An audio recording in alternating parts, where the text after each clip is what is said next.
നമസ്കാരം. കാഫിർ സ്ക്രീൻഷോട്ട് വിഷയമാണ് ഇപ്പോൾ കത്തി നിൽക്കുന്നത്. ഒരു ഭാഗത്ത് മുഖ്യമന്ത്രി പിണറായി പറയുന്നു, പോലീസ് റിപ്പോർട്ട് താൻ കണ്ടിട്ടില്ല, തനിക്ക് പത്രങ്ങളിൽ കണ്ടു മാത്രമേ അറിവുള്ളൂ എന്നാണ് മാധ്യമപ്രവർത്തകരോട് പറഞ്ഞത്.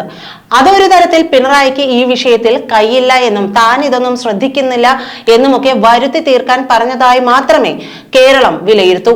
ഇത്ര വലിയൊരു വിവാദം ഉണ്ടായിട്ട് എന്തുകൊണ്ട് ആഭ്യന്തര വകുപ്പ് ഭരിക്കുന്ന മുഖ്യമന്ത്രി അറിയാതിരുന്നു? കണ്ടില്ലെന്നും അറിഞ്ഞില്ലെന്നും കട്ടായം പറഞ്ഞാൽ കണ്ണിന്റെ ഉള്ളിൽ കുത്തിക്കേറ്റി കാണിക്കാനൊന്നും പറ്റത്തില്ല. ഒന്നില്ലെങ്കിൽ അതേക്കുറിച്ച് പ്രതികരിക്കാൻ താല്പര്യമില്ല, ഇല്ലെങ്കിൽ അറിഞ്ഞില്ലെന്ന് ഭാവിക്കുന്നു. അതിനു പിന്നിൽ തനിക്ക് കൃത്യമായ ഒരു ലക്ഷ്യമുണ്ട്. പക്ഷേ കഞ്ഞിവെള്ളം കുടിക്കുന്ന ആർക്കും അറിയാം ഉത്തരം. ഇതിനു പിന്നിൽ എന്താണെന്നും എന്തിനു വേണ്ടിയാണ് ഇതൊക്കെ ചെയ്തതെന്നും എന്നിട്ട് അതിലൊരു വഹാബിനെ മുന്നിൽ കൊണ്ടിട്ടിട്ട് മലയാളിയെ നോക്കി കൊഞ്ഞനം കുത്തുകയാണ് പിണറായിയും മൂപ്പരുടെ പോലീസും. ഇതിപ്പോൾ മുഖ്യന് കുടപിടിക്കുന്ന നിലപാട് കൂടിയാണ് ഇടതുമുന്നണി കൺവീനർ ഇ.പി. ജയരാജൻ ചെയ്തിരിക്കുന്നത്. അതായത് കെ ലതികയെ ന്യായീകരിക്കുകയാണ് ചെയ്യുന്നത്. ആ പോസ്റ്റ് ലതിക ഷെയർ ചെയ്തതിൽ തെറ്റില്ല. അതിപ്പോ ആരായാലും അങ്ങനെ ഒരു പോസ്റ്റ് കണ്ടാൽ ഷെയർ ചെയ്യുമെന്നാണ് ഇ.പി. പറയുന്നത്. ഇതൊരു മാതിരി കച്ചറ പരിപാടിയായി പോയി എന്നല്ലാതെ മറ്റൊന്നും പറയാനും പറ്റില്ല.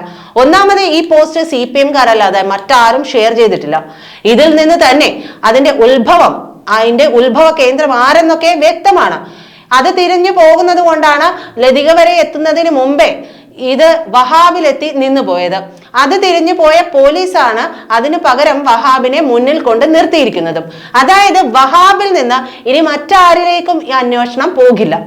ഷെയർ ചെയ്ത റിബേഷിനെതിരെയോ ലതികയ്ക്കെതിരെയോ അന്വേഷണം വരില്ല തന്നെ. അവരെല്ലാം സാക്ഷികളും ഫേസ്ബുക്ക് പ്രതിയുമായി.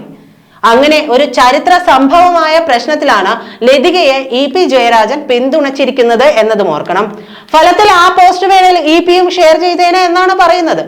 അതെന്തോ ആകട്ടെ, ലതികയെ പിന്തുണയ്ക്കുക വഴി ഇതിനു പിന്നിൽ പിന്തുണച്ചിരുന്ന ആളെയാണ്, ഇത് ആസൂത്രണം ചെയ്ത ആളെയാണ് ഇ.പി. പിന്തുണച്ചിരിക്കുന്നത്. കാരണം ഇ.പിയുടെ ഇടതുമുന്നണി കൺവീനർ സ്ഥാനം തെറിക്കാൻ സാധ്യത കൂടുതലാണ്. ഒന്നുകിൽ ഇത് സംഭവിച്ചാൽ ഇ.പി. നാണം കെട്ട് പുറത്തു പോകേണ്ടി വരും, അല്ലെങ്കിൽ അതിനു മുമ്പ് രാജിവെക്കണം. പുറത്താക്കുന്നതിന് മുമ്പ് രാജിവെക്കണമല്ലോ. രാജിവെച്ചാലും പുറത്താക്കിയാലും ഇ.പിക്ക് ഇനി രാഷ്ട്രീയ വനവാസം മാത്രമാണ് മുന്നിലുള്ളത്. BJP-യിലേക്ക് പോകാനൊന്നും പറ്റില്ല. അതിനുള്ള വഴികളെല്ലാം അടഞ്ഞിട്ടുണ്ട്. പുറത്താക്കിയാലും ഇ.പി. ഇനി BJP-യിലേക്ക് പോയാൽ സുട്ടിടുവേൻ എന്ന് തന്നെ മുഖ്യൻ വാണിംഗും നൽകിയിട്ടുണ്ട്. അതുകൊണ്ട് അതും നടക്കില്ല. അപ്പോൾ ഇനി സാഷ്ടാംഗം കാലിൽ വീഴുക മാത്രമേ നിവൃത്തിയുള്ളൂ. അതുകൊണ്ട് ഇത്തരം സംഭവങ്ങളിൽ അങ്ങനെ അവിടെ ഇവിടെയും തൊടാതെ പിന്തുണയ്ക്കണം. അതുകൊണ്ടാണ് ഇത്തരം ഒരു വാർത്ത കണ്ടാൽ എല്ലാവരും ഷെയർ ചെയ്യും. അത് തെറ്റാണോ ശരിയാണോ എന്നൊന്നും നിജസ്ഥിതി അന്വേഷിക്കാൻ നിൽക്കില്ല. അത് ഷെയർ ചെയ്തതിന്റെ പേരിൽ കെ ലതികയെ ശൈലജ തള്ളിപ്പറഞ്ഞത് എന്തിനാണെന്ന് അവരോട് തന്നെ ചോദിക്കണം. അതെനിക്ക് അറിഞ്ഞുകൂടാ. ഇത്തരം പ്രചരണം ആപത്താണ്, ഇങ്ങനെ പ്രചരിപ്പിക്കരുത് എന്ന് പറഞ്ഞുകൊണ്ടാണ് ലതിക ആ പോസ്റ്റ് ഷെയർ ചെയ്തതെന്നാണ് ജയരാജൻ പറയുന്നത്. എന്നാലും സഖാവേ, തങ്ങളുടെ സഖാവിനെ കുറിച്ച് സഖാവ് ഉണ്ടാക്കി എന്ന് പറയപ്പെടുന്ന ഈ പോസ്റ്റിനെ കുറിച്ച് ഈ പോസ്റ്റ് കാണുമ്പോൾ എന്തുകൊണ്ട് ലതിക സഖാവിനെ ഇതേക്കുറിച്ച് അന്വേഷിക്കാനും ചിന്തിക്കാനും തോന്നിയില്ല? അത് പാർട്ടിക്ക് മാനക്കേടാവുന്ന ഒരു കാര്യമില്ല. അപ്പോൾ അത് അന്വേഷിക്കുകയും ചിന്തിക്കുകയും തന്നെ വേണ്ടേ? അപ്പോൾ ഈ പറഞ്ഞത് മൊത്തം ശുദ്ധ പോഴത്തരമാണ്. ഈ പോഴത്തരം പറയുന്നത് കൃത്യമായും ചില കാര്യങ്ങൾ നടപ്പിലാക്കാൻ വേണ്ടിയാണ്, ചിലരെ അനുനയിപ്പിക്കാൻ വേണ്ടിയുമാണ്.